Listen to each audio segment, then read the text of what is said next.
नमस्कार फ्रेंड्स, सुनंदास किचनमध्ये आपलं सर्वांचं स्वागत आहे। जेव्हा आपण रेस्टॉरंटमध्ये जातो तेव्हा कढई पनीर हा मेनूमध्ये असतोच। तर आज मी आपल्यासाठी घेऊन आले आहे कढई पनीर रेसिपी। इथे घेतले आहे आपण 200 ग्राम पनीर। हे अगोदरच फ्राय करून घेतले होते। इथे खडा मसाला घेतलेला आहे, लवंग, काळी मिरी, मसाला विलायची, दालचिनी आणि जीरा घेतले आहे।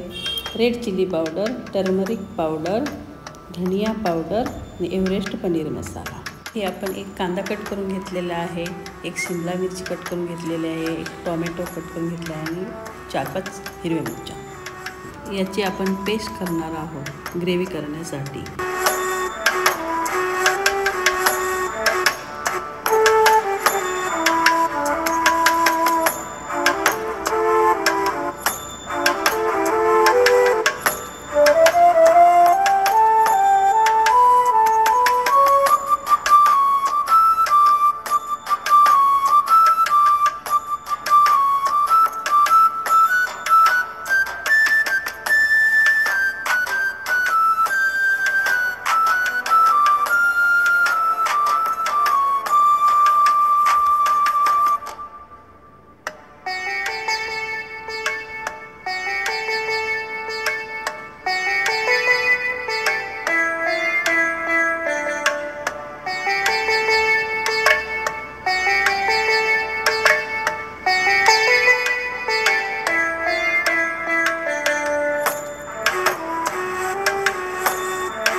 इथे आपल्याला कांदा कट करून घेतलेला आणि शिमला मिरची ते कट करून घेतलेला आहे ना, ते फक्त शॅलो फ्राय करून घ्यायचं आहे।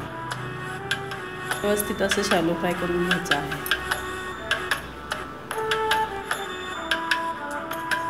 इथे मी कसुरी मेथी वरतून टाकलेली आहे।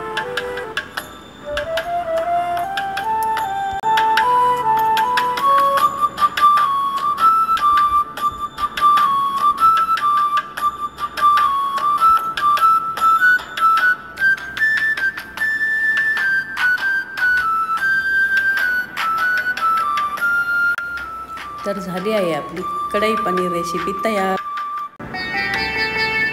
कशी वाटली तुम्हाला कढई पनीर रेसिपी?